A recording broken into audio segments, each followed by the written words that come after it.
Dober večer. Jaz sem mož svoje žene. In njen narod mi vedno prepovedati, da sem jaz njen mož. Skratka, vse.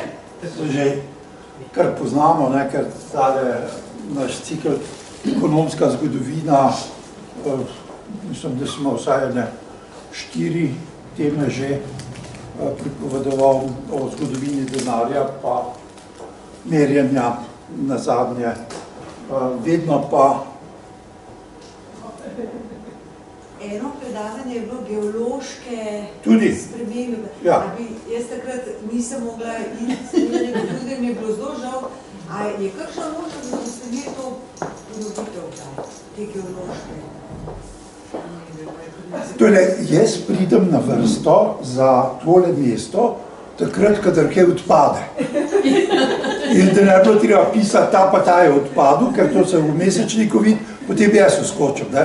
Zato se ta republika, ki živa duša, ni vedela, da sem jaz na vrsti. Pa ne čisto nič hudega, ker kamera bo to še predvajala, verjetno 100 ali kako. Dobro.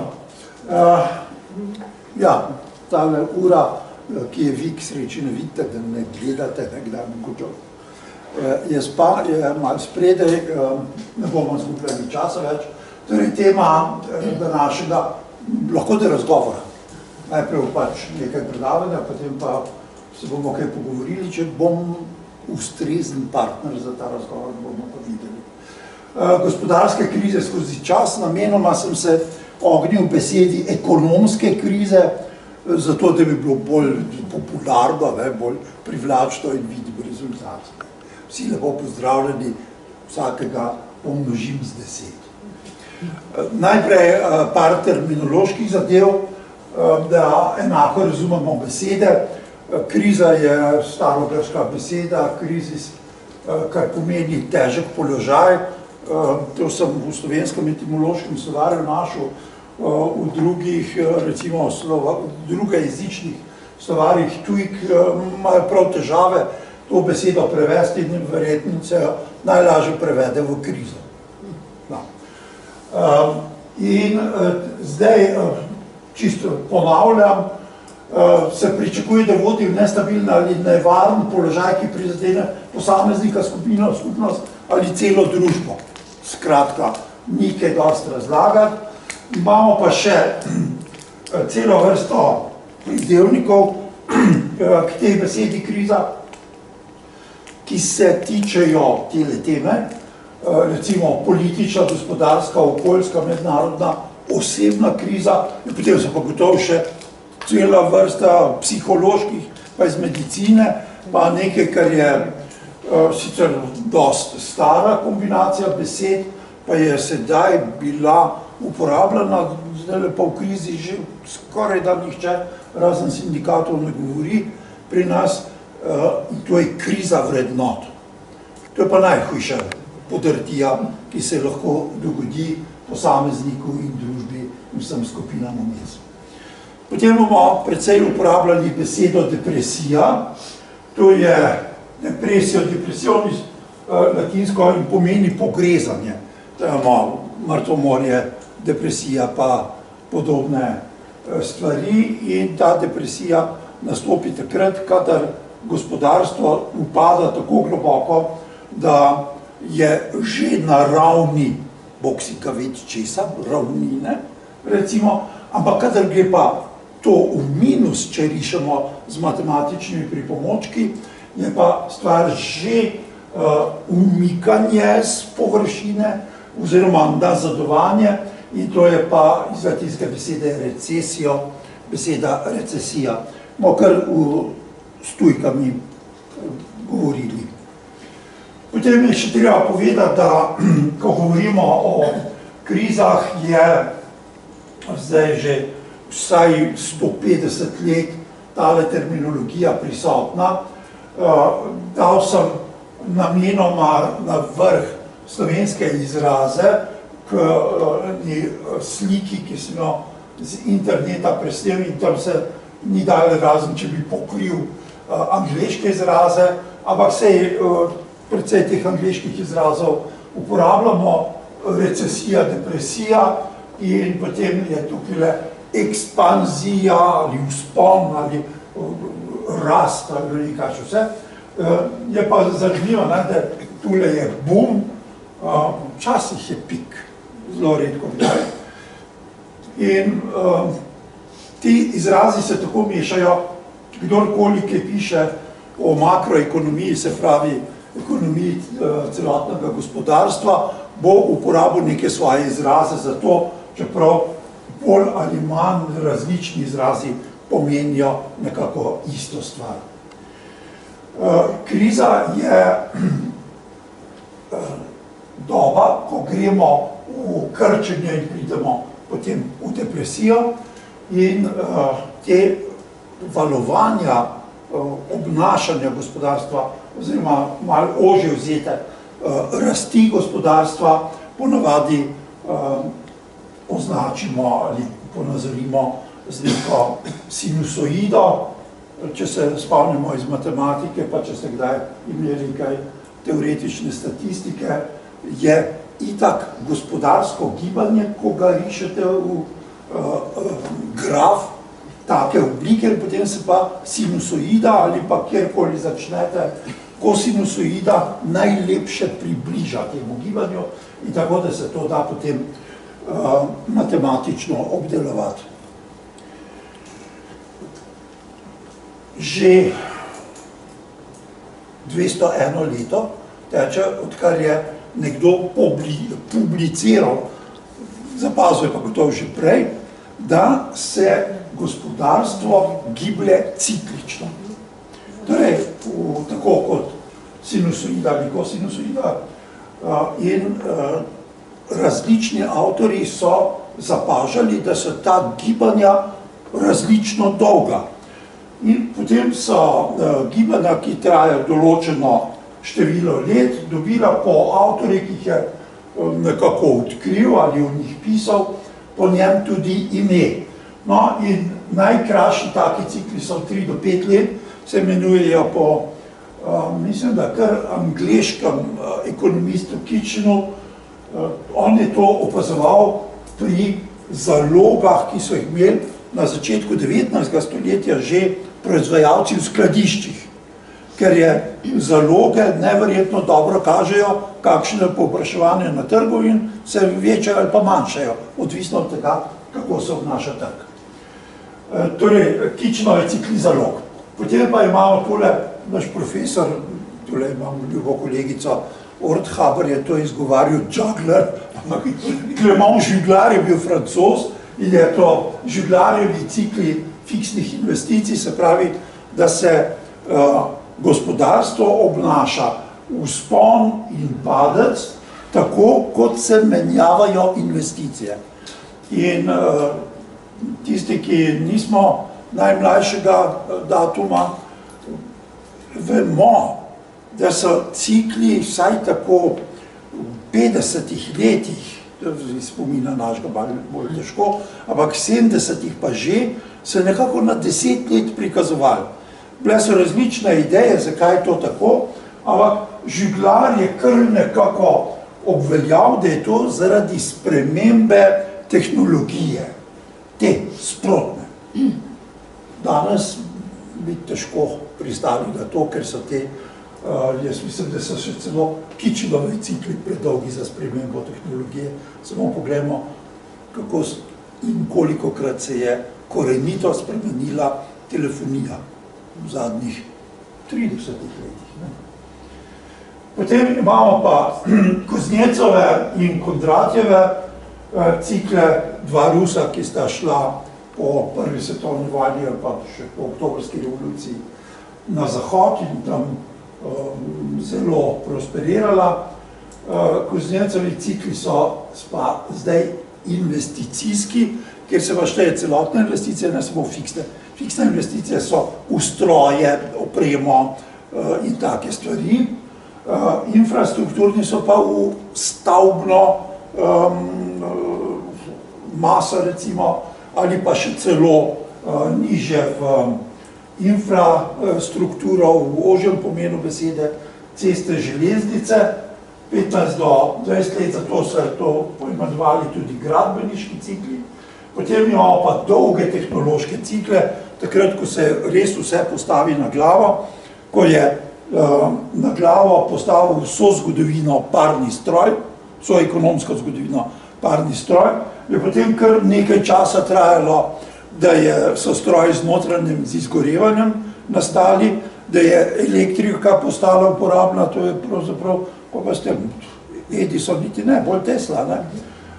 In to je stoletje, niti kaj tazga, ne? Še v mojem otroštvu so žarnice imeli privite, zdaj ne vem, lepih slovenskih tehnoloških izrazov v fasungo, ne? Potem se pa tista žarnica odvila, pa se je podaljšek not prvil, ko je imel pa štekar tudi. Da, in to je vse tako briljalo nad vami. To je bilo v našem življenju. Ja. Vse je stres vsak kuhar, ne, če ste dali kastrolo gor, pa tako naprej. Lepo je bilo, ne. Vse tako, smo čutili elektriko, da morate pa res se prav potruditi, da čutite, ne. In tako, to so pa taka polstoletna valovanja gospodarska. Zdaj pa gremo kar v zgodovini. Še nekaj. Pri ciklih ni samo pomembna stvar, da jih ugotovimo, da so. Rečemo, da smo pa v ciklu, pa se usedemo, pa čakamo. Že 80 let, vsak čas bo proti 90-im šlo, so začeli razmišljati o tem, da bi se ciklov nekako znebili. Ker takrat, ko gospodarstvo raste, je vse lepo v redu in prav. Psihološko so takrat ekonomski subjekti v razcvetu, se pravi, gospodarstvo cveti. In so ne samo optimistični, ampak preveč optimistični. Ko pa se stvar ustavi in ko začne zdaj bolj ali manj hitro drveti navzdol, takrat je pa velik pesimizem. Pa ne samo velik pesimizem, prevelik pesimizem. In zato so ta ciklična gibanja, to je ena od razlag. Zdaj treba temu se ogniti na nek način. In od leta 1933 naprej imamo prvo prakso, da je edini ekonomski subjekt, ki je lahko kaj naredil na tem področju, bila država, oziroma kar Američani bolj imenujejo, pa anglosaški svet sploh, government, pri nas je država, tudi teritorij pa to, ne government, pa ni teritorij. No, ali pa tist, kar je pa izključno, se mi zdi skoraj, da Američani uporabljajo administration, to se pravi poseganje tega v gospodarstvo. Zdaj pa, ko se je to zgodilo, je bil pa cel halo. In so začeli razmišljati, koliko naj država posega v gospodarstvo. In najbolj mila oblika državnega poseganja v gospodarstvo se imenuje ekonomski liberalizem. Ekonomski zato, ker je brez ekonomskega beseda liberalizem že dosti stara, francoski moto v revoluciji, če ne, drugega laissez-faire, laissez-passer, pa še starejša stvar, to je pa angleški ekonomist Adam Smith plasiral v francoščini, ker se je precej izobraževal pri francoskih enciklopedistih sredi 18. stoletja in je propagiral Adam Smith v najbolj razvitem gospodarstvu na svetu, se pravi Združenem kraljestvu, pa da moraš Anglija govoriti, principe liberalizma. Se pravi, naj stvari tečejo same od sebe. Naj se dogaja, naj stvari tečejo brez kakršnega koli poseganja države, razen tisto, kar je tradicionalno, da država igra neko vlogo, ker na vse zadnje je država kot institucija v družbi, je to 6000 let stara stvar, ne moraš kar zdaj reči, zdaj pa naravno. No, in kje naj vendarle država posega, na obrambo pred zunanjim sovražnikom, zdaj me malo tole spominja na besede maršala Tita, na varovanje pravičnosti, se pravi, da je notri mer, ekonomsko vlogo pa samo v tistih sektorjih, kjer ni dovolj privlačno za kapital, da bi se oblikoval profit, in to je predvsem v infrastrukturnih sektorjih. Pa zato, ker so investicije v infrastrukturo tako drage, da v tistem času, ko so o tem razmišljali, ni bilo posameznika, ki bi imel premoženje zgraditi kanalizacijsko omrežje po Angliji. Železnice so že po koščkih privatno delali, tipičen tak primer so ZDA, kjer je ne vem koliko investitorjev železnice bilo, sicer pa je to stvar postala tehnološko zahtevna in tako draga, da je prevzela te investicije država. Koliko pa je segala država v gospodarstvo s svojimi mehanizmi? Vedno manj kot 10%. 90% gospodarstva je pa živelo po liberalizmu. Da ne pozabim, dajmo kar takoj pritakniti zraven, pa zdaj tako rekoč najnovejšo stvar, čeprav je tudi že izrasla na 40 let v rabi, samo zdaleč ni bil toliko kot je danes, neoliberalizem. Kaj pa to zdaj za ena stvar?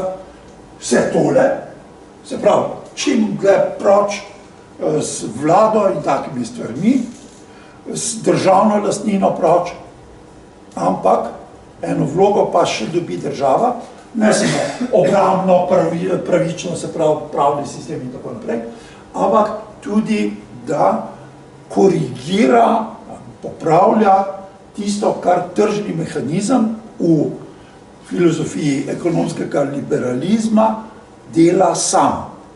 In to so ugotovili, da sam dela tudi lastne napake. Predvsem največja napaka, znana že skoraj 200 let, 150 pa gotovo, je to, da izriva drobne producente. Majčkana podjetja in tako naprej, če niso prav specializirana na tisto, in preživijo veliki. In na koncu pride do tega, da vseh velikih ostane jih samo malo ali samo eden, in to se potem imenuje monopol.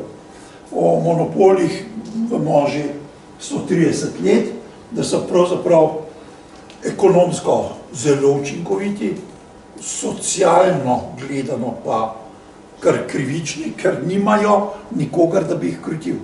In še najbolj liberalna država sveta, recimo kot je Amerika, veste, po vseh številkah statističnih in tako naprej, je Amerika daleč od liberalizma. To je tako, kot skozi poudarjajo varstvo človekovih pravic, pa tamle ene par 10 ljudi še vedno usmrtijo. Ravno tako, skozi liberalizem, sami pa vidimo, kaj se danes dogaja. Skratka, neoliberalizem je vse tole, plus poseganje države za to, da ohranja popolno konkurenco, ki sama sebe, znotraj sebe uničuje v nepopolno konkurenco, se pravi monopol. In v ZDA, zdaj je tole že 115 let, so začeli sprejemati protimonopolne zakone. In to je od takrat naprej dejavnost, ime je pa na 40 let staro neoliberalizem. In ta neoliberalizem, ki ga menda v Sloveniji mi danes živimo, je tista stvar, ki jo je treba preseči. Kdo jo bo presegel, pa ne vem, priznam, da ne. Potem je pa, da vam na hitro, državni protekcionizem, to je zaščita domačega gospodarstva pred konkurenco tujih gospodarstv, ne more biti bolj aktualnega dogajanja, kot je gospod Trump danes, pa začetek gospodarske vojne s Kitajsko. Kitajci vračajo in Bog si ga ved, kako se je to končalo. Malce si mislim, da naš sedanji ameriški predsednik veliko laja, pa na koncu rane od ugriza niso tako strašne.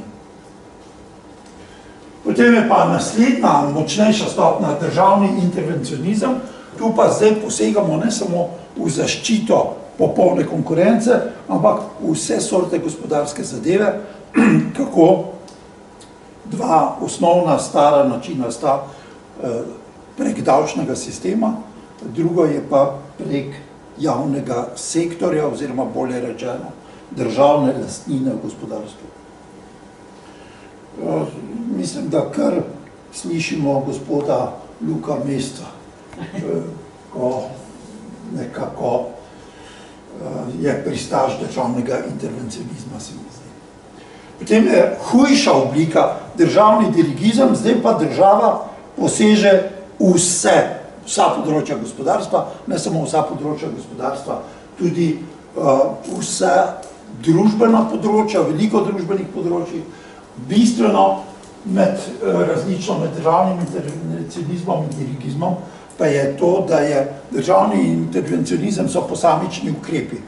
Kot pravimo ad hoc, po potrebi se nek ukrep sprejme, medtem ko je državni dirigizem cel sistem, ker vsak ukrep ima neke posledice, te posledice učeno recimo so interaktivne in neke nove učinke povzročajo in zato je treba pri državnem dirigizmu to kar zelo razmisliti, kako se to gremo. Zgodovinsko najlepši primer je New Deal za državni dirigizem Franklina Delana Roosevelta. In na koncu imamo državno planiranje, to je pa v zahodnem svetu kapitalističnem samo v izrednih razmerah. Še nobena kriza doslej ni bila tako globoka, da bi zahtevala državno planiranje. Te izredne razmere so vojne razmere. No, državnega planiranja se je pa poslužila skupina, recimo, držav družb, ki pa je vladala v socialističnem svetu po drugi svetovni vojni. Tam pa je bilo celo centralno državno planiranje. Dobro, zdaj pa končno smo opravili s temi pojmi, bomo kar korajžno jih uporabljali, gremo v zgodovino. Začenjam z Dioklecijanovim ediktom, potem pa sem se rekel, vredno je omeniti še nečesa precej starejšega, pa precej znanega dogajanja. Se spomnimo, da je bila pred 2300 leti Sicilija razdeljena na pol, pol je bila naseljena z Grki, Grecija, Magna, polovica je bila pa kartažanska. In tam v grškem delu Sicilije je bilo znatno več razvitega gospodarstva, razvite družbe in tam je vladal v Sirakuzi tiran Dionizij II, ki je Damoklejev meč imel nad glavo ves čas, pa zdaj pravzaprav Rimljani so navalili na Sirakuzo, pa Arhimed je bil v tem času in vse tako naprej. Zakaj je Dionizija treba omeniti? Zato, ker je takrat že bil denar standardiziran, ne samo to, da je denar bil takrat v 3. stoletju pred našim štetjem star vsaj že 300 let kot kovanec, ampak ta kovanec je bil tudi, recimo, žigosan. Zato, da je jamčil kvaliteto denarja, kar se pravi težo kovine in pa zlitino, iz katere je bil skovan, kvaliteto zlitine. In prvi je bil veliki egocentrež Aleksander Veliki, ki je namesto žiga, ki je bil počas kakšne zvezdice, pa kar neke črtice, pa tako naprej, ampak standardizirano, dal svojo podobo. In tudi Dionizij je dal svojo podobo gor, češ on jamči, da je denar dober. Pa ni bil. Jaz si mislim, da je namenoma goljufal pri kvaliteti zlitine in pri teži konvancov. Lahko da še je v Blejskem gradu v muzeju razstavljen takle kupček kovancov, Moram reči, da sem bil sam nekako očaran, ko sem ti skupček videl, kako možno je bilo že v srednjem veku na tanko zvaljati pločevino. Ker tisti je pa tako kot papir. In če ne bi bilo to pokrit z eno škatlo, bi pihnil tiste kovance in bi denar raznesel. Nekaj takega se je šel Dionizij, ki je goljufal pri denarju, in ker je sam goljufal, je pričakoval, da tudi drugi njega goljufajo, in je dal zato Arhimedu tehtati krono. Ali so ga zlatarji goljufali ali ne. Skratka, vse je nekako lepo povezano. To je naš prvi zgodovinski primer, ko je kriza nastala kot finančna kriza, se pravi zaradi krize v obtoku denarja, slabega denarja. Tule imamo pa neko fantastično imenitno stvar, ki jo je dal urediti kot velikemu štabu državnih uradnikov rimski cesar Dioklecijan.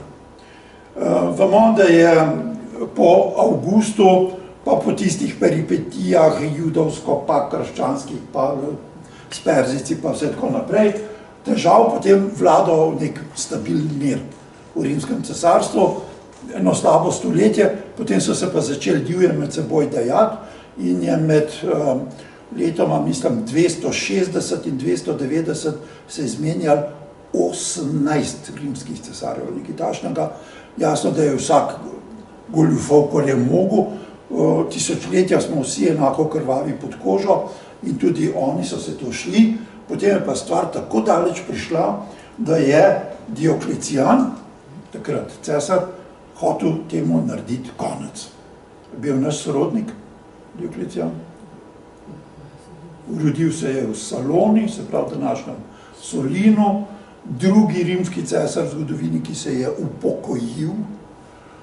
Pokojnina je bila tako skromna, da je se zidal palačo, današnji center starega Splita, se pravi, kaj hudega mu ni bilo v pokoju, je bil pa vrhunski vojskovodja, vrhunski administrator, še najbolj znan potem, da je bil zadnji rimski cesar, ki je uradno preganjal kristjane in jih metal v cirkus.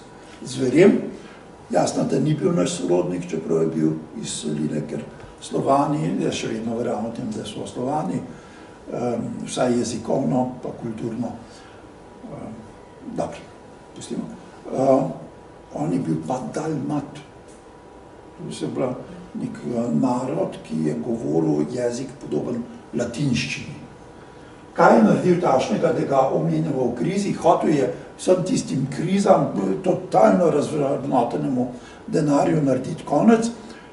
Komu je to prišlo na misel, ne vem, ampak Dioklecijan je ukazal narediti seznam, zdaj pa pozor, maksimiranih cen. Se pravi, cene, ki so najvišje možne za posamezno vrsto blaga. Mi smo, moj letnik, pa tudi če malo mlajši, se ste spomnili zamrznitve cen, ko se cene niso smele spreminjati, to so pa maksimirane. Do toliko pa nič več, od spodaj se pa lahko dogaja, kar se če, se cena spreminja. Zamrznena je pa zamrznena, se ne more spreminjati. No, ta odlok, njegov, ko ga imenujemo edikt, je v nekaterih delih, pa nekako ljudje mislijo, torej strokovnjaki mislijo, da je več kot polovico ohranjen. To je mora biti neka gigantska stvar, bomo takoj videli. Tule je začetno besedilo, imperator in tako naprej. Tule imamo neko besedilo, ko se žal slabo vidi, pa nisem boljše slike dobil, je pa tole besedilo z tega kamna napisano. Takrat so po Dioklecijanovih odločitvi vladali štirje. Dioklecijan, Maksimijan, Konstant ali Konstanci in res Maksimus Germanicus, vsi so imeli strašno dolga imena, Valerijan. No in vsi štirje, to je bil tako imenovana tetrarhija, so podprli ta edikt. Kaj je vsebina edikta?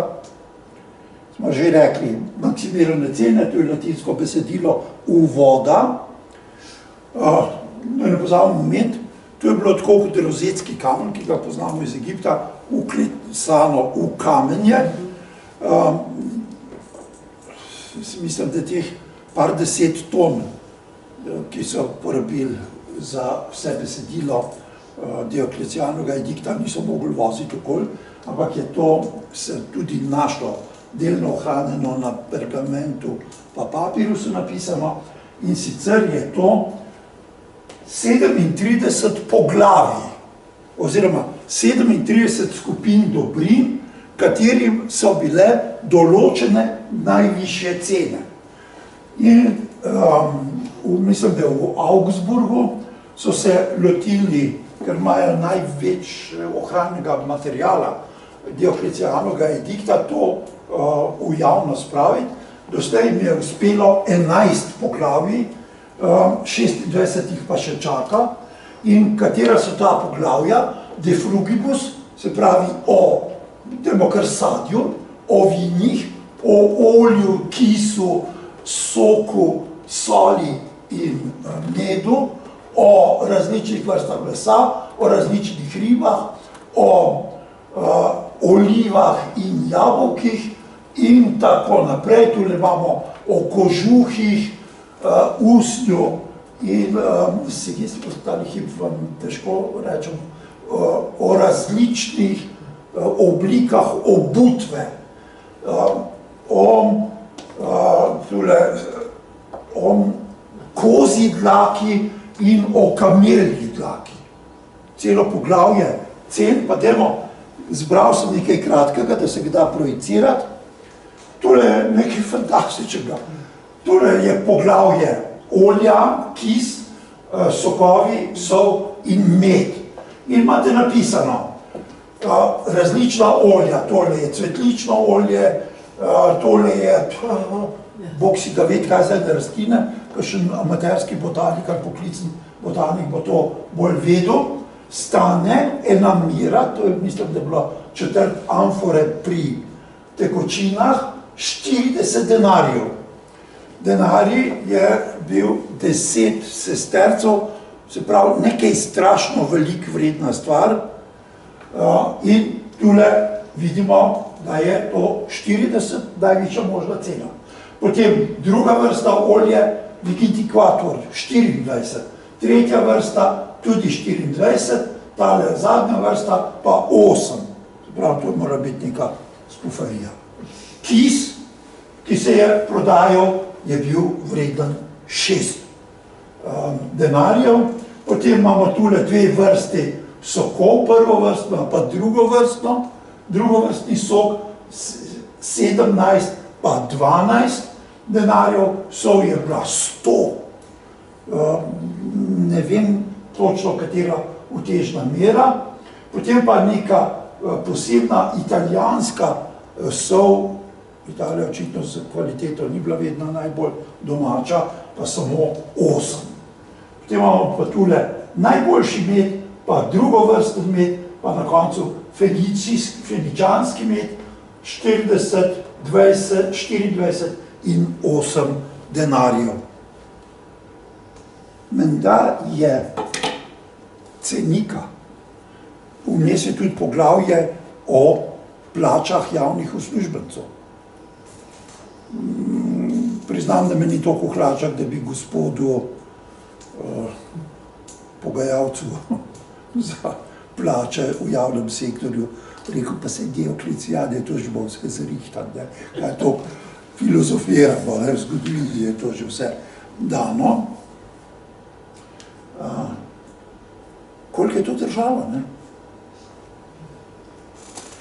Tako kot vse zamrznjene cene in maksimirane cene skozi zgodovino z eno besedo nič. To prime morda tisti trenutek, seveda morate imeti zraven na 10 milijonih kvadratnih kilometrov, kolikor je bilo rimskega cesarstva, armado inšpektorjev, ki imajo pooblastila, da tistega, ki prodaja na mesto po 8 denarjev, to za 11 denarjev, tako je oglobi ali pa vrže v zapor, ali pa ga križa, karkoli že, ne, nič ni veljalo. Potem je pa še bolj izbruhnilo. In vemo iz zgodovine inflacije, bolj, ko jo krutite, ko jo nehate krutiti, ko jo ne morete več krutiti, takrat pa eksplodira. In to je bilo z Dioklecijanovim ediktom. Zdaj pa bežimo v naš čas. Je čas ekonomskih kriz in zdaj je že vse kar precej jasno, kakšne izraze uporabljamo in dajmo pogledati, kaj je ljudi zaposlovalo na začetku, 200 let, lansko leto, prvega, ki je pisal od tem. To je bil francoski ekonomist Sismondi, Marx ga je poimenoval utopični socialist, ker je tudi pisal o zadrugah, pa s Owenom, angleškim utopičnim socialistom je bil skupaj. Sismondi je zapazil, da je v gospodarstvu ena stvar, pa mislim, da kar na zalogah to skičeno, približno v enakem času, enkrat ljudje sila na veliko kupujejo, enkrat pa nič ne kupujejo. Zdaj, vi morate imeti zalogo blaga, ne? Morate reči, sorry, ne, nimam. Ne bodo več prišli k vam, ampak tismo, ki bo imel. In te zaloge se potem krčijo in večajo. In Sismondi je opazil, da se to nekako dogaja v enakih časovnih razdobjih, približno enako. Prvi je bil, ki je nekako opazil ciklična gibanja in je zelo razmišljal, zakaj pravzaprav je to tako.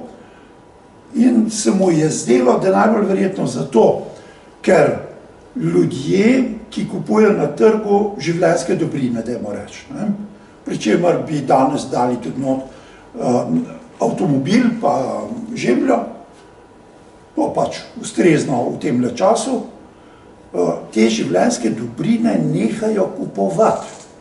Tisti, ki pa proizvajajo kapital za proizvodno teh življenjskih dobrin, se pravi stroje in tako naprej, pa še vedno divje proizvajajo, kot da bo vse šlo v prodajo, pa ne gre. Se pravi, da je problem v spreminjajoči se ponudbi in povpraševanju. Drugi, zelo kmalu, 40 let je bil že omenjeni Clément Juglar, ki je te cikle povezoval, kot smo rekli, z investicijami.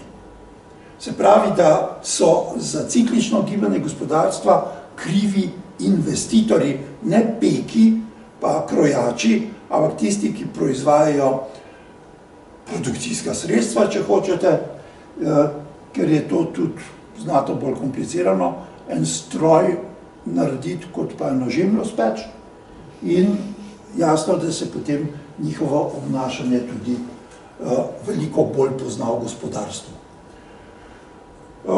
Marx, se še spomnimo tega prijemka, vprašam svoje sedanje študente, nihče več ne predava Marxa v Sloveniji.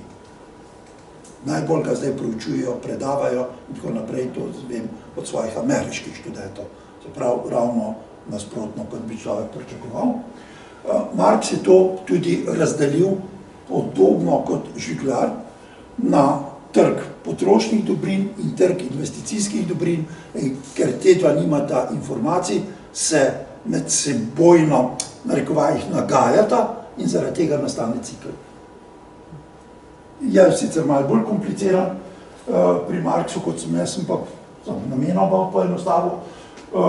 Desetletje za Marxom je pisal o tem angleški ekonomist Stanley Jevons, ki je pa statistično dokazal, vse zmeril statistika, je bila takrat že kar zelo razvita veda, da so krivi za gospodarske cikle sončne pege.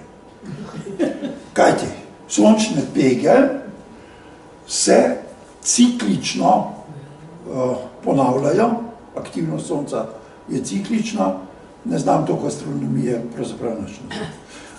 Da bi vam lahko povedal, zakaj to je, ampak to je tako in seveda je potem sončno sevanje zaradi sončnih peg zelo različno vpliva na kmetijstvo Zaradi tega se ciklično, ker se sončne pege tako obnašajo, obnaša pridelek v kmetijstvu.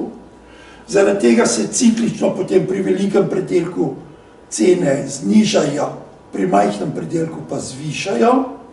In ker je to sončne pege cikl, kmetijstvo cikl, cene cikl, na koncu je celo gospodarstvo v ciklu. Stvar je precej zabavna, ni pa neskončno neumna.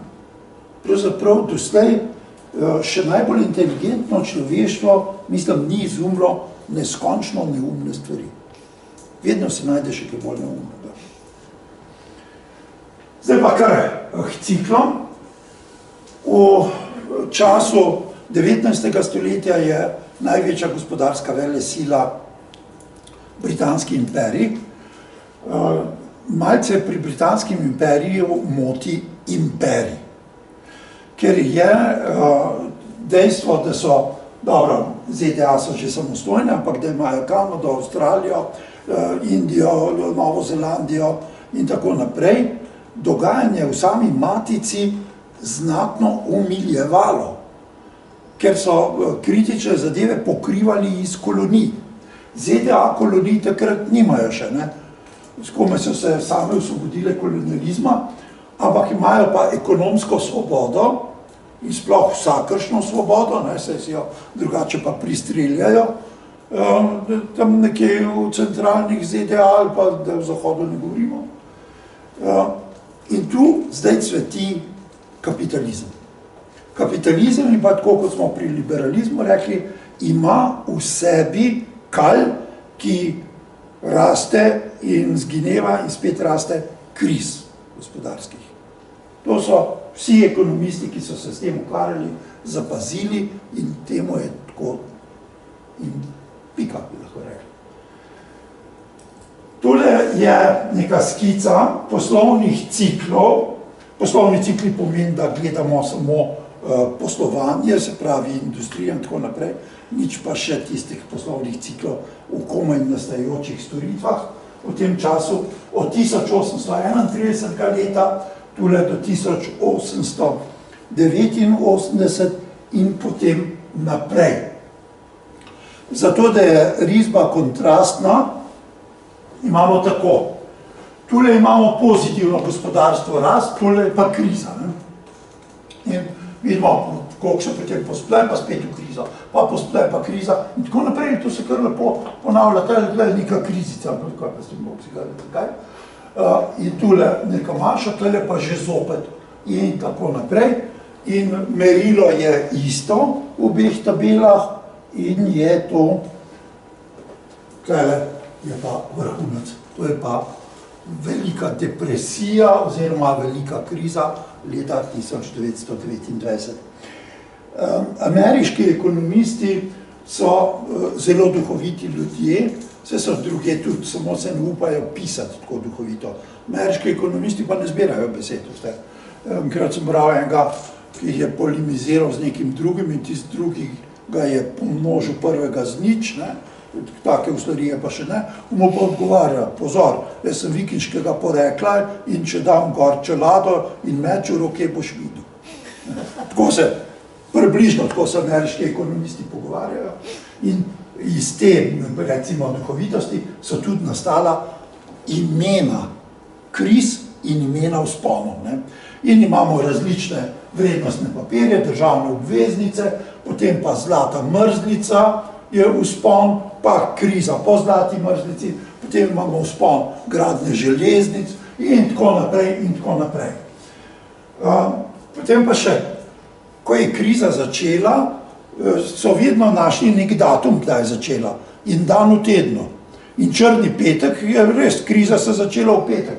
Mislim, da leta 1857 ali nekaj takšnega. In ko pravijo, da je velika kriza 29. leta 1929, črni petek se zelo motijo, bil četrtek, torej črni četrtek. Tule imamo pa neko sila posrečeno stvar, leta 1874 je predsednik Združenih držav Amerike, general iz državljanske vojne, Grant, in je imel na večeri svojega svaka in so tam v ožjem krogu, da manj kot 10 ljudi je bilo za mizo. In Grant je to pač, česa ne boste zaupali ženi, je tudi v pogovoru potem povedal, jutri bom pa ukazal izdajo zelo velikega števila obveznic.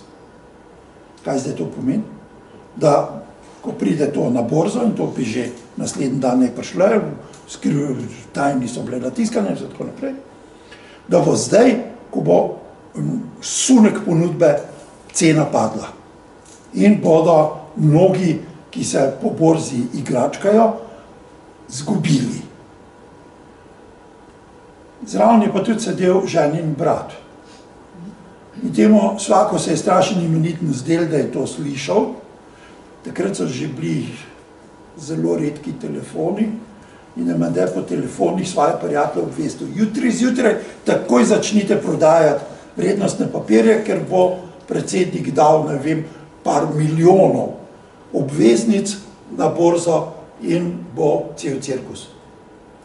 Menda niti ne bi bil, če bi res se to zgodilo, da bi se mu obveznice prišlo, ampak ker je ta obvestil vse svoje bogate prijatelje, so oni začeli divje prodajati, cene so kljub temu padle in je zato kriza, ki je povzročil predsednikov svak.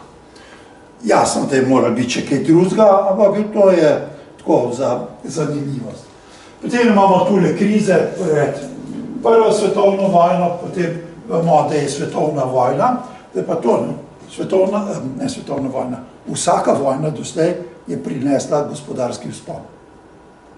Preden se je začela, namreč začel se pripravljati na vojno. In to je vojaška industrija, ki potem sekundarno potegne za sabo skoraj polovico gospodarstva, da to proizvaja, povzročila vojaško oboroževanje, oborožitvena industrija.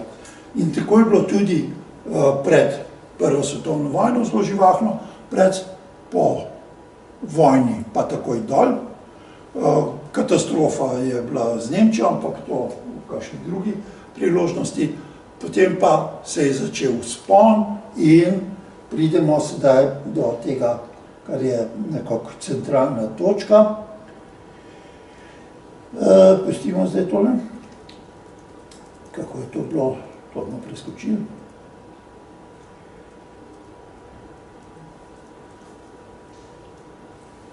Burna 20. leta se začnejo dogajati. Center gospodarstva se iz Anglije že preseli čez Atlantik. Združene države postajajo najmočnejše gospodarstvo sveta, še danes so, a Kitajci jih prehiteli. Enkrat pred 2 letoma, če se spomnite, je prišla vesela novica iz Washingtona. Kitajci so prvo gospodarstvo na svetu. Pa mislim, da je že istega dne demanti iz Pekinga prišel, to pa ne. Še vedno smo drugi. Zakaj? Zato, ker se pričakuje od prvega na svetu, da bo financiral OZN, NATO, ne vem kaj še vse. Da prvo samo plačuje. Potem pa ima vse sorte trike, da tisti nazaj dobi. Ampak ZDA so prvo gospodarstvo na svetu, imamo pa še eno društvo narodov, ko so se bolj hecali, kot kaj resno, pa se tudi današnja OZN je bolj štoska, kaj resno. Sprejeli so 18. amandma, se pravi prepoved proizvodne in seveda potem vsega naprej prodaje, uživanja alkohola, ga prepoveste tako, da ga prepoveste proizvajati. Potem pa imamo Ku Klux Klan, ženske pridobijo volilno pravico, za mnoge je to bilo katastrofa. Švicarske ženske so klonile proti volilni pravici šele pred par desetletji, zakaj one nekaj to rabijo. Menda v Saudski Arabiji zdaj bodo smele šoferati. Pa so rekla, zdaj pa ne imela več svojega šoferja, na televiziji bila neka oddaja, ki se je pritoževala gospa. Skratka, v ZDA jo imajo, pojavijo se organizirane kriminalne združbe, Al Capone in tako naprej. Vse so prej tudi bili, kaj tiste bande New York ali kaj bi film. Ampak to ni bilo tako, kot se reče, worldwide, čez celo družbo organizirano. Začela so se velika preseljevanja, pa bolje bi bilo morda priseljevanja čez ameriškega vidika gledamo, da je cela armada ljudi, tole, kar se je dogajalo pred 2-3 leti pri nas, je otročarija, kaj je navaljevalo v ZDA, pa Long Island, pa tam konfinacija, pa karantene, pa ne vem kaj še vse, pa zavračanje. In seveda Lindbergh preleti Atlantik, Charlestona nisem omenil, ki je postal prvi ples, pa Lambert, pa tako naprej, razvoj avtomobilske industrije, Henry Ford, električni pripomočki, vedno bolj. Po drugi svetovni vojni so številne slovenske družine, ki so imeli ali sorodstvo ali prijatelje v ZDA, imele tam nekega botra, ki je pošiljal, če se spomnite iz svoje familiarne zgodovine, pakete, tiste rdeče sire, pa ne vem kaj še vse. In takrat so oni tudi pisali, da imajo hladilnik, če nam pošljajo hladilnik hudičaka. Mi takrat se je dali sedaj o hladilnikih. Potem z delovno silo je primanjkovalo, zato so najprej toplo sprejemali priseljevanje, potem so ga pa začeli omejevati. Nenadoma se je pa zelo pokazalo, da eni zelo bogatijo, eni pa se premoženjsko nikamor ne premaknejo ali pa celo obubožajo. ZDA postanejo svetovna politična velesila tudi. Kako se to izraža v gospodarstvu? Z bikovskim trendom. Kaj je bikovski trend? To se izraz, ki ga včasih v medijih uporabljajo, pa nič ne razložijo. Morda celo ne vejo, kaj govorijo. Bikovski trend je tako, ko bik se zaleti in borza raste in tečaji delnic rastejo, količina vrednostnih papirjev raste in to se je dogajalo pod tistim krizici po prvi svetovni vojni, potem skozi do leta 1929, leta 1929 pa na črni četrtek 24. oktobra se newyorška borza v Wall Streetu zlomi in bomo tako razložili, kaj to pomeni, sledi črni torek, ko borzo za nekaj časa zaprejo. Kaj so bile posledice tega? Malo dolgoročno, mislim, par let naprej gledamo, do 33. brezposelnost je narasla na 13 milijonov brezposlenih. Dajmo kar sproti razložiti. Tole pomeni 13 milijonov brezposlenih odraslih moških. Vse, kar se dogaja v veliki krizi in po njej, ko jo poskušajo omiliti in jo konec koncev tudi odpravijo, je 99% vpletenih moškega spola, kot da ženske ni. V javnosti nič ne nastopa. Da ne nastopa na borzi se še da nekako razumeti, ampak potem bomo videli, nekaj slik sem pripravil, sami moški kljubuki boste videli. Industrijska proizvodnja je upadla več kot za polovico, bruto domači proizvod pa je upadel malo manj kot za polovico. Se pravi, živa katastrofa. In kako se obnašali zdaj tam odzad, bolj slabo vidite, torej zelo dostopne cene, potem pa rastejo cene vrtoglavo in potem pa po 29. letu, oktobru, pa začnejo strmo padati. Se prej so pa strmo naraščale, ne? In potem zdaj po bitki lahko bil general. Pravi, pa vse so morali vedeti, če tako raste, da bo hiter padel. Ne, niso vedeli. Kdo pa je bo toliko neumen, da bo rekel, madonca mi je dober, ampak zdaj se moram pa obnašati, da mi je slabo. To ni naše normalno obnašanje, ne? Tole pa potem pride New Deal, ko je zopet porast, ampak zdaleč ne, tako kot je bil v času tik pred veliko krizo, ali pa že. Američani ne uporabljajo izraza kriza, ampak depresija. Takrat je bil ameriški predsednik Herbert Clark Hoover,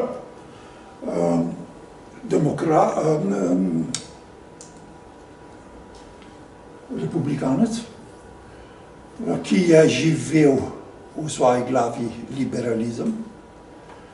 ko je kriza, a sme država kaj posegati, on kot predsednik, ja, Bog ne daj, ne. To je približno tako, da so to razumeli, kot bi mi danes razumeli Boruta Pahorja, da bi rekel, tisto trafiko boje, stripa zaprite. Kljub temu, da mu pade marsikaj na pamet, mu Kitajska pa menda, upam, da ne. Ravno tako je izgledalo, kot da bi zdaj predsednik ZDA posegal v gospodarstvo. In je kot prepričan liberalc govoril medijem, počakajte, sej veste, krize so bile, tudi bodo še, ampak čisto vsake krize smo prišli ven in je bilo vse v redu. Smutali kriza je trajala leto 30, 31, 32, zdaj pa že novi mandat počas pride na vrsto, a bo izvoljen ali ne bo izvoljen. In kazal je bolj slabo, 32 leta se le odloči, da bo pa nekaj naredil in sicer naredi Reconstruction Finance Corporation. Dal je januarja 32 leta iz državnega proračuna $1 milijardo bankam, ki so bile v strašni krizi. $1 milijardo približno tako, kot da bi rekli, da bomo pa Slovenijo rešili, če prodamo Novo Ljubljansko banko tako za 73.000 evrov. Nič ni to bilo, ne. On je imel sicer občutek, kaj je velikega naredil, ampak ni bilo nič. Potem so se pa bližale volitve in njegov protikandidat je bil demokrat Franklin Delano Roosevelt. Volilni izid je bil šokanten. Vedno ima kandidat na ameriških volitvah, ki kandidira za svoj drugi mandat, neko prednost pred prišljekom. Hoover je kandidiral za svoj drugi mandat in je bil ne najbolj poraženi predsednik ZDA, ampak sploh najbolj poražen, ne glede na drugi ali prvi mandat. Menda je dobil samo 14% glasov, 86 je bil pa Roosevelt. In kaj je Roosevelt imel tako magičnega, da je tako zmagal? Prvič je imel sila ugodno situacijo, da je Hoover bil v totalni kaši. Gospodarski, kriminalni, Al Capone je blazno cvetel v tistem času in vse tako naprej. Roosevelt je pa baje igral na eno karto. Vsem bo preskrbel službe.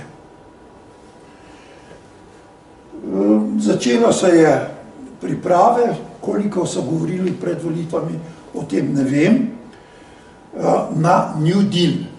Kaj te dve besedi pomenita, New ni kaj razlagati. Deal je pa od vseh možnih, kažem, trgovec zvonno dealer in wool, je bil Shakespeareov oče, do to deal the cards. To je pa razdeliti karte, ko igrate. In tu je nova razdelitev kart.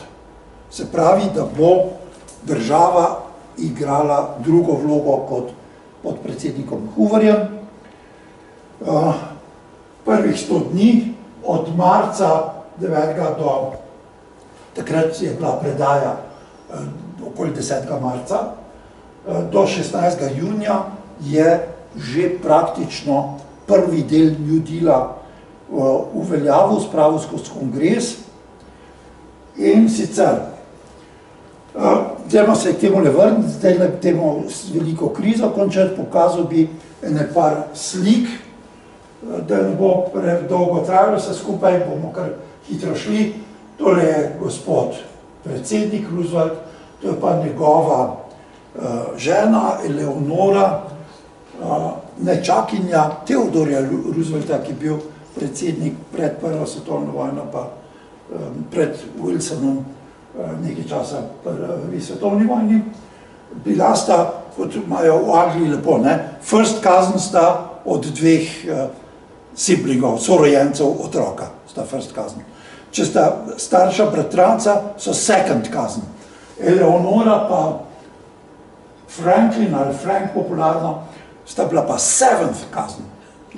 Ampak kri ni voda, ne? In kakor je bil on ena sila odločna oseba, ob izvolitvi še zdrav, čeprav je že bil tisti napad otroške paralize, je bila ona prava, ne? Rooseveltovka, in govorilo se je ne samo o beletristiki, tudi v dokumentarnih filmih vidimo, če si hotel pri predsedniku kaj odprav, si najprej moral prositi za audienco pri njej. Potem je pa vse štimalo, če je ona rekla ja. Imela sta 6 otrok, da ne bi mislili, da so kar izginili. 4 od teh so se še s politiko potem ukvarjali. Poleg teh 6 otrok je imel pa najmanj toliko tudi prijateljic predsednik Roosevelt in kaže, mnogi ameriški uspešni predsedniki imajo to navado, ne? Dear Mr. President, Marilyn Monroe, pa Monika Lewinsky in tako naprej. Tule je zmagoslavje ob razglasitvi volilnih rezultatov, Eleonore ni, verjetno je to sila v ozadju.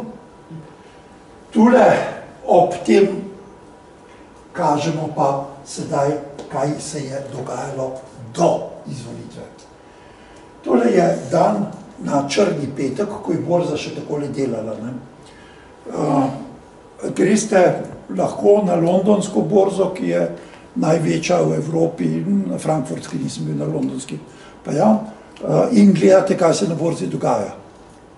Ja, to je bilo možno pred slabimi 50 leti še, potem so tisto galerijo zaprli, ko se je tam stotine, 200, 300 ljudi s tistimi polcilindri na glavi, pa kazali prste, pa ne vem, kaj se tam, vse po tabelah se je dogajalo, vse jih razumel nisem več, kot sem dol gledal, ne.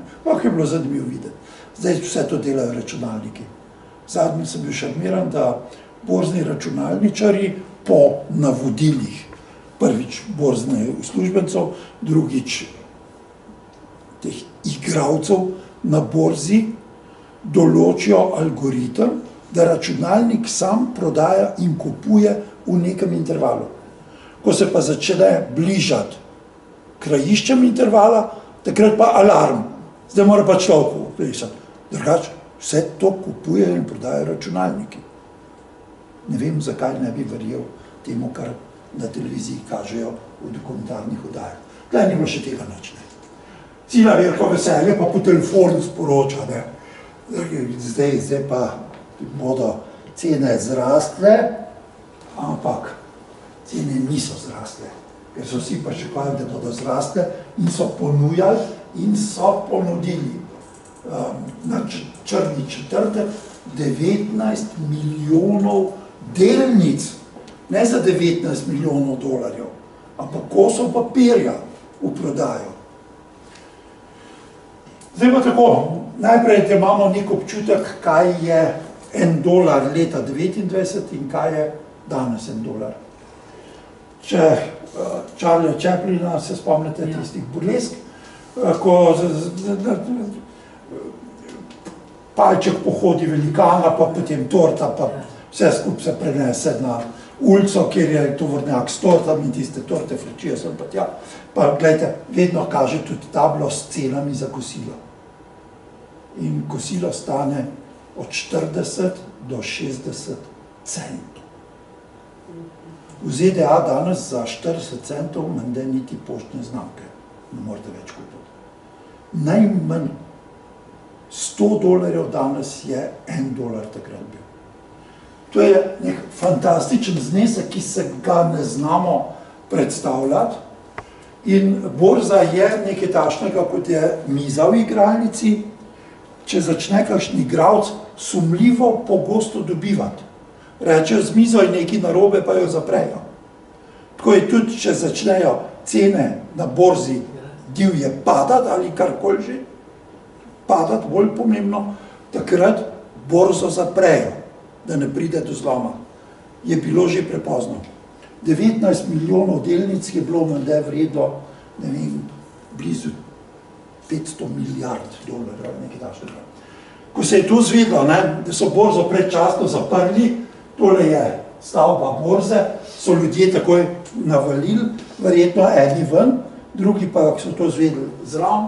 Tole je tudi prizor izpred borze na Črni četrtek. Tole vidimo stavbo borze, avtomobili, 29. leta vidimo. Zdaj pa tako. Tole, še vedno bom upozoril, tole pa že ena od bank. Zakaj je prišlo do zloma newyorške borze? Nobenega klepetavga svaka ni bilo, nič kaj takšnega, ampak tu je še neka stvar, za katero ne vemo čisto točno, a bo kdaj dokončno rečeno, to je bilo to. Ampak velikih ekonomistov ima precej različna mnenja, večinoma se pa zdaj to nanaša na psihologijo, na psihološke reakcije, tisti prevelik optimizem pa prehud pesimizem. In ko so videli, da je ponudba delnic prevelika, so že začeli razmišljati in mediji, ta isti časopis je pisal o tem. Ja, seveda je lahko takšna ponudba delnic, če so pa delnice bile možne zakupiti na kredit. Slovenija ni čisto tipična kapitalistična država in je še vedno delnice, vrednostne papir, delnice, prodajala na bančne kredite in potem vemo cel cirkus, ki ga imamo do danes in ga bomo še v prihodnje imeli, ko to ni bilo pokrito in je pravzaprav šlo verjetno bolj za to, da se je prenesel znesek denarja, kot pa da bi res se kaj šli kakšen biznis. Tule so se mislili biznis, ampak takrat, 29. leta, je bilo možno dobiti kredit za nakup vrednostnih papirjev. Zdaj pa nič ne pretiravam, je to v literaturi, tudi v lokalih, kjer so prodajali listke za stave na konjskih in pasjih dirkah. Tudi ta je lahko dal kredit, iz česa ne vemo čisto točno, ampak ljudje so dobili na potrdila, da je tam stoji za njimi lastnik lokala za stavne listke za pasje dirke. Banke so tudi dajale kredite, neomejeno. Čeprav je že 300 let bilo znano, da se ne sme dajati kreditov kar takole, so to vseeno v ZDA delali. Zdaj so pa ljudje rekli, Matonca, kaj če imam kredit, če za to ne morem dvigniti denarja papirnega v banki. In so navalili na banke. Petek, ko se je četrtek borza zlomila, v petek menda ob 10, ko se banke odprejo, je bil naval, ob 11 že ni bilo več gotovine, praktično v nobeni banki v New Yorku. Tukaj vidimo množico teh, ki so očitno ostali brez svojega vložka, ker je to šlo, ko bi se še kdaj pogovarjali o denarju, bi to bolj razlagal, kako in vidite tele obraze. Tole eno drugo banko, naval, minutko kasneje. V letu 29 do 30 je v ZDA propadlo 4060 bank. V Sloveniji bi jih lahko 42, ne, toliko smo jih imeli največ. Tam pa 4060. Živa duša ni pomagala do 32. leta, ko je dal iz državnega proračuna predsednik Hoover milijardo dolarjev. Pa tudi, če je to 100 milijard dolarjev, bilo to nič smešnica. Kaj je najprej naredil? No, še malo teh slikic, ne bomo predolgi. Ljudje so izgubili službo, ker ni bilo denarja več za posle voditi. In tule imamo sicer res, da organizaciji Al Caponeja, zato je namenoma ta slika. Sem razmišljala samo sliko tam, sem rekel, da bo še zraven piše, zastonj free cup coffee, Tule pa piše free soup. Ljudje so dobesedno stradali, 13 milijonov brezposelnih je pomenilo 13 milijonov družin. In ko je Franklin v predvoljivnih govorih nastopal, torej Roosevelt nastopal, je rekel, da v Ameriki strada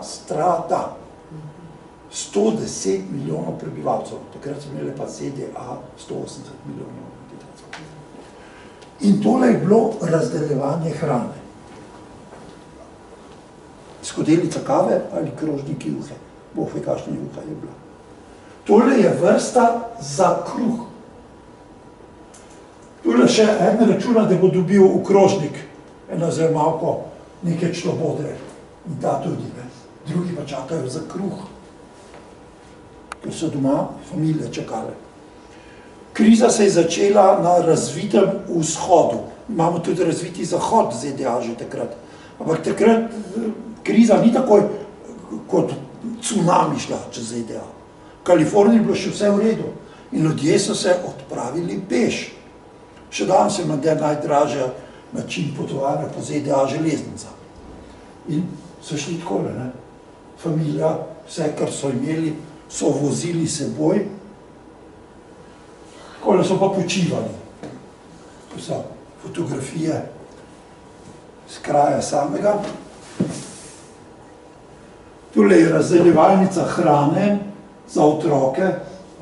Vidite, obutev od prvega, pa dobi takole skodelico, verjetno enkrat na dan.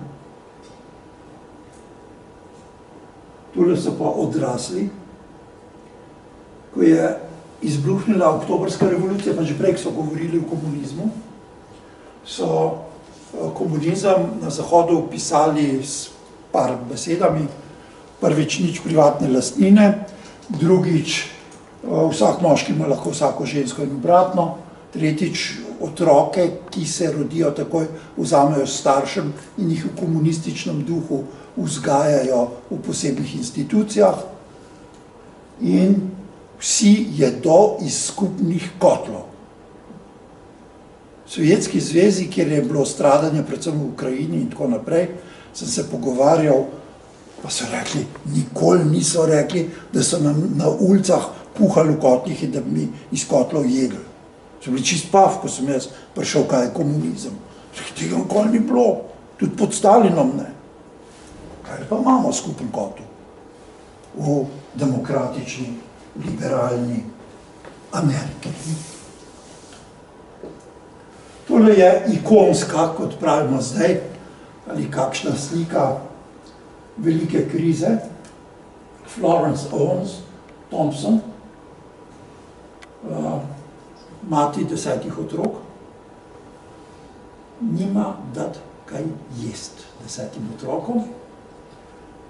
Pustila jih je doma in šla prosit in dobila kakšno kilo kruha in je potem v enem intervjuju rekla, nikoli jaz nisem tega kruha jedla, ker je bilo za otroke veliko premalo.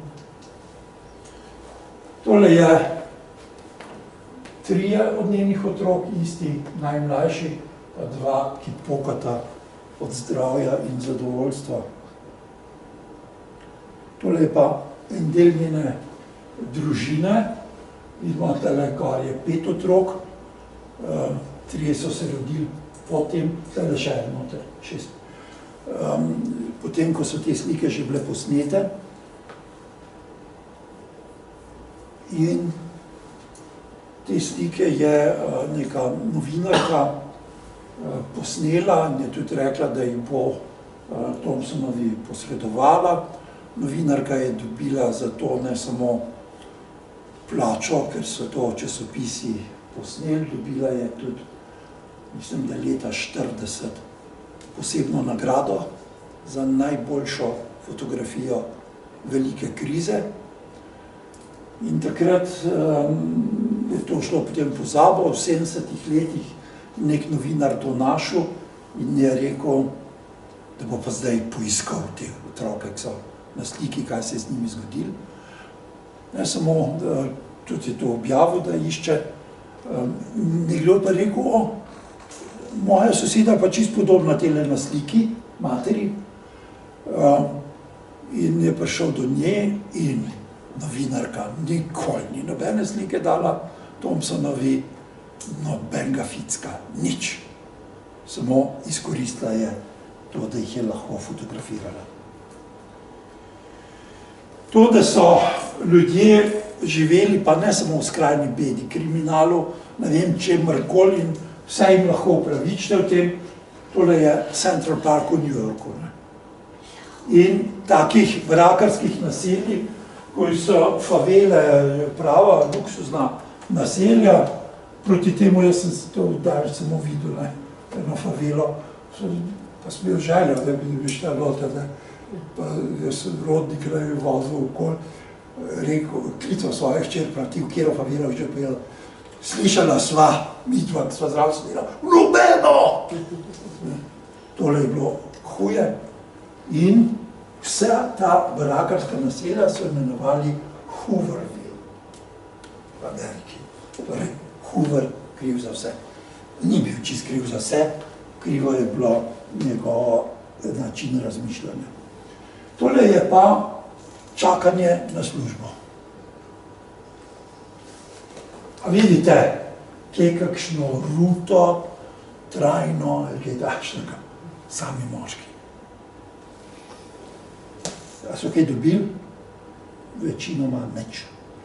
Potem se pa začel New Deal in zdaj pa bliskovito. Najprej je dal Roosevelt zapreti vse banke.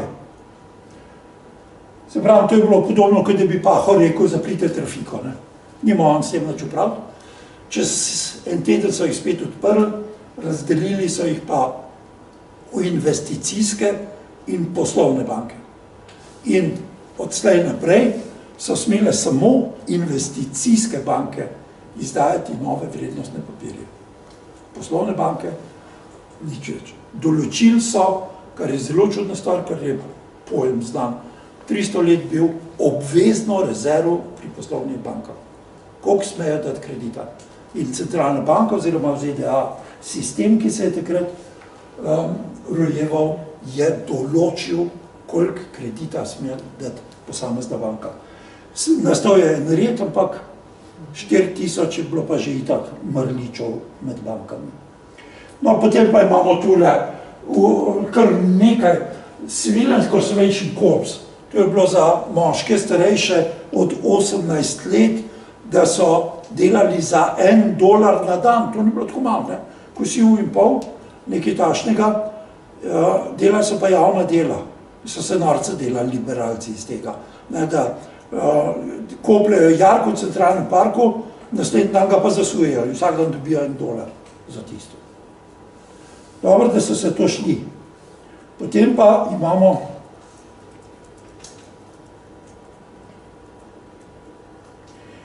Civil Works Administration, zaposlovanje odraslih moških in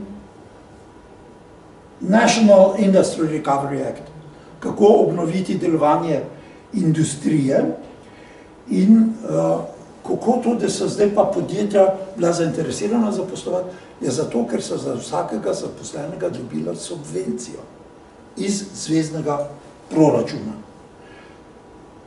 Public Works Administration, vse zaposlovanje.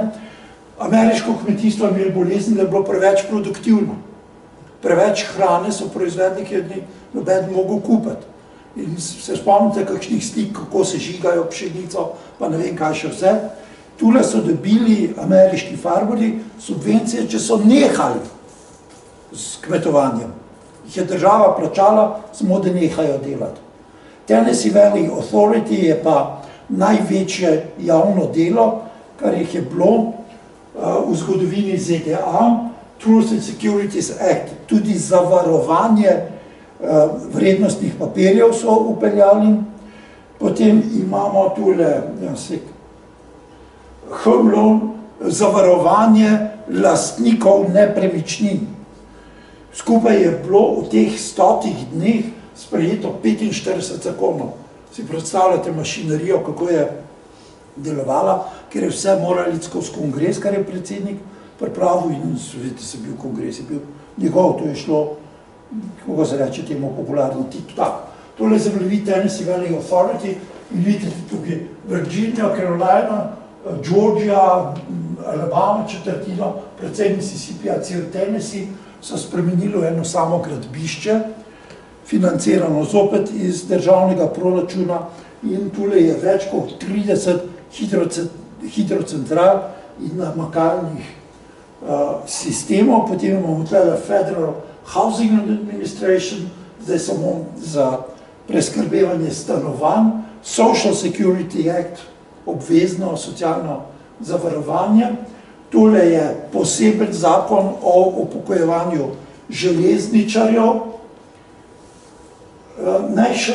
National Labor Relations Board, to je za sindikalno gibanje, potem posebna administracija za mlade, za šolanje in zaposlovanje, Webull River Public Utility Holding Company, za napeljevanje elektrike, napeljevanje plinskega omrežja in tako naprej, Federal Arts Program. Ti so pa zaposlovali umetnike. Umetniki so bili do velike krize prepuščeni trgu. Mislim, da vemo, da ima Slovenija 5 filharmoničnih orkestrov, ki jih financira državni proračun. V ZDA niso imeli niti enega. Vse so to plačevali ali pa ne plačevali privatniki. Zdaj so pa tisti ubogi, ko si privatniki rekli, hvala, k vam se noste več violine igrali, tam škripali po vogalih, ampak tale program jih je pa zaposlil zdaj v nekih novih državnih umetniških institucijah. Dodatnih 38 zakonov, naslednje leto, tako imenovani drugi New Deal. Tole je pa starejša slika, pa novejša slika, ubogi Herbert Hoover. Drugi najbolj poražen predsednik na volitvah je bil Jimmy Carter zaradi Iran Gate. In zakaj je ta slika nastala? Ker so se odločili, da bodo eno krajšo cestno povezavo naredili. Res, da je tale jez, ki je na Colorado, je tole. Že Hoover imel ene projekte in v velikem New Dealu so to zgradili in ga poimenovali. Hoover je umrl, mislim, da 74 leta, čez 90 let star, in to je neka oddolžitev, da to kriv pa spet ni bil. Tale most pa sem zelo prebiral, ali ne ga postavil, ne, da je eno najlepših pogledov, si odmislimo, ne, Bokvarju, ampak zdaj se na koncu navadite na vse. Zdaj pa sklep iz tega, ali je New Deal škodljiva stvar? No, rekel, vprašajte Janeza Janšo, ko je itak ponavlja tisto, kar mu prišepetajo zapriseženi poznavalci ekonomije. Ampak kakšne druge, Luka Mesec bi verjetno, Bog si ga ved, kakšen odnos imel do tega, ko je kriza najglobja, takrat jaz ne vidim druge možnosti kot novi New Deal, ki bo seveda čist drugače izgledal kot stari. Ampak nekdo mora nekaj narediti. Ne morate v kotu sedeti pa čakati, da kaj pade z neba. Zdaj pa na hitro, kaj se dogaja po drugi svetovni vojni, tako rekoč nič v krizi, ki jo živimo še vedno, ali pa smo jo ravno kar preživeli. Tole je velika kriza, potem pa že spet vojne, ne? Dobre delajo, gospodarstvo narašča. Zaradi korejske vojne, zaradi vietnamske vojne, potem imamo pa tule recesije, ki smo jih poimenovali po, mislim, da je na naslednji sliki, ja. Tule je ponaftna kriza, se spomnite 74. leta, ko je bil zlom elektrosistema v Sloveniji, pa se spomnite, kaj je bilo javno rečeno, da je vzrok. V Šoštanju je enemu delavcu iz rok težek kladu padel na eno rešetko in tisti je povzročil izpad jugoslovanskega elektrosistema. Mislim pa, da človek ne more ostati resni, ne. Oni so pa to verjetno resni mislili. Tule je pa zdaj tehnološki boom, predvsem v IT, informacijski tehnologiji, tule pa pride zdaj kriza 2008. 3 stavke še pa končam. Kaj je tale kriza pravzaprav povzročila? Že zopet se je začel na finančnem področju. In se smo mi občutili v Evropski uniji, menda samo Grčija je še bolj nastradala od nas. Bolgarija pa Romunija niti ben ne vzame, ki je zelo resno. Bili smo sila globoko, zdaj pa smo že kar nekako dober, ne. Rekel, ja pa mi kaj to čutili, statistika ne laže, ne, lepo prosim, če mislite, da laže, se motite. Ni nam hudega kot celoti. Tisto, kar je pa treba znotri poštimati, je pa treba poštimati, ne. Zakaj je ta kriza nastopila? Jaz vam tu neko svojo razlago, pa sem vam s kolegom tudi povedal, pa sem rekli, ena možnih, ne, tako kot za veliko kriza, da. Kako pa? Se spominjate, Bill Clinton, drugi mandat konča in izvoljen je George Bush mlajši. In kaj podeduje kot tisti nahrbtnik od prejšnjega predsednika? Ja, iraški problem. Ta iraški problem je do konca narastel, ko sta dvojčka šla. Če se spomnite posnetkov Georgea Busha, tako minus inteligentnega izraza na obrazu, pa zdaj pa ne vidite, kot je Ronga imel takrat, ne. No, in potem so pa le končno nekaj ukrepali, pa še New Orleans je bil pod vodo, pa kaj, pa s tem kaj, vse same nerodne stvari. In kdo je kriv? Osama bin Laden, pa kaj Osama bin Laden, bog si ga vece je. Amerika vzgojila, pa mu denarja dajala, ne. Irak. Množično uničevanje sledi zaradi kemičnega, pa menda tudi biološkega orožja in tako naprej. Iračani, Jugoslavija prej, ne, pa tudi če Slovenija se je, predsednik je že šel, Drnovšek je Irak šel, ne.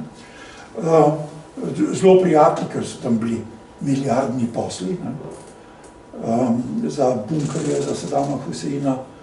In ko sem se pogovarjal z znanci, kolegi, pa so rekli, molji berni omenil kaj, pa so delali vojaške bunkerje, ne vem kaj še vse, naši SCD-jevci pa tako naprej.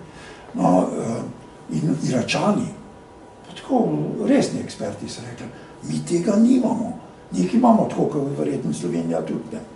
Ampak tega ni, a so doslej našli? Ja niso. Jaz sem intimno vedno bolj prepričan, da ne bodo, ne. Ampak vseeno je bilo treba vojno napovedati, kaj 2002, ne, se je začela. No, potem pa k sreč, k mojemu razmišljanju prispeva kar nekaj to, da zvem, da so Bushi ena 10 najbogatejših naftnih družin na svetu. Jasno, da so tam ameriške sile, kjer je nafta, ne, drugi so pa Angleži, pa Poljaki. V Iraku bili in Sadama Huseina ni več, Irak pa Sirija pa Egipt, mislim, da ne, ampak Libija pa neskončni kaši. To zdaj ne pomeni, da jaz kričim živo Sadam Husein, Gaddafi in tako naprej, zdaleč ne. Ampak taka situacija je. Koliko je stala iraška vojna ZDA na dan, imamo občutek, to so velikrat povedali, ampak pozabljamo, najmanj $60 milijonov na dan. In to je spoštovanja vreden denar, ne. Zdaj pa odkot je ta denar? Iz proračunskega deficita. To bi pokazal takoj. Kaj se potem zgodi, če denarja nakupe v gospodarstvu? Jasno, da začnejo cene rasti. Nikoli sindikati ne dosežejo, da bi plače rasle enako hitro kot cene. Plače zaostajajo. ljudje v silnem optimizmu kupujejo veliko nepremičnine, od stanovanjskih nepremičnin do poslovnih nepremičnin. Zdaj pa treba to vračati. Ljudje pa počasi imajo realne dohodke, enake ali manjše, izgubljajo službe, nimajo iz česa vrniti kreditov. In naenkrat tisti investicijski balon ali nepremičninski balon poči, ker je bil umetno financiran iz državnega deficita. Torej, najdolgo živi George Bush mlajši. On je zakuhal, za moje pojme, krizo 2008. Še malo temo to podkrepiti s številkami, pa res končam. Čakajte, tule imamo leto 2000, pa kje stolpec bomo pogledali, ne celotno javni dolg ali odstotek v bruto domačem proizvodu, ampak koliko je novega dolga nastalo, ko Clinton da oblast Bushu. Ni celih 2%, zdaj pa Bush 1,3, 3,9, na koncu, na leto, javni dolg že 7%, glede, prostite, na prejšnje leto. Oziroma 67%, eden od maastrichtskih kriterijev za Evropsko unijo, sicer je pa 60% najvišji. No, vse potem je treba reči, da Barack Obama je nadaljeval sladko politiko javnega dolga, ampak proti koncu je že tole malce se umirilo, pod Bushem je bilo najhujše. In zame je on oče te sedanje krize. Da bomo mislili, da so ZDA, imajo 108% javnega dolga v primerjavi s tem, kar ustvarjajo kot bruto domači proizvod. Jasno, da je to mači kašlj proti Grčiji, Italiji, četrta bi bila Belgija, pa je v tej tabeli ni bilo, šokirala me je Japonska. In jim gre tako dobro. 236%, se pravi 3 leta samo delajo, niti zrnca ne smejo pogoltniti, da bi tole odplačali. Jasno, da gre to malo drugače. Potem je pa neka zabavna Bolgarija, jaz mislim, da ben temu ne verjame, pa Romunija. Oni so vedno imeli statistiko, ko so se eksperti, so se dobili smehljali na tiste podatke, ki so tako da. Rusija 19%. Se pravi, sam sebi verjamejo, prvi glagol si pa sami povejte. In sedaj gremo iz krize ven. Najbolj zaslužen v Sloveniji zato je Alenka Bratušek, če poslušate. Cerar je vse že dobil na krožniku. Da v Šarcu sploh ne govorimo. On je pa tako lepo dobil, da ga lahko samo za logike. Čez glavo dovolj.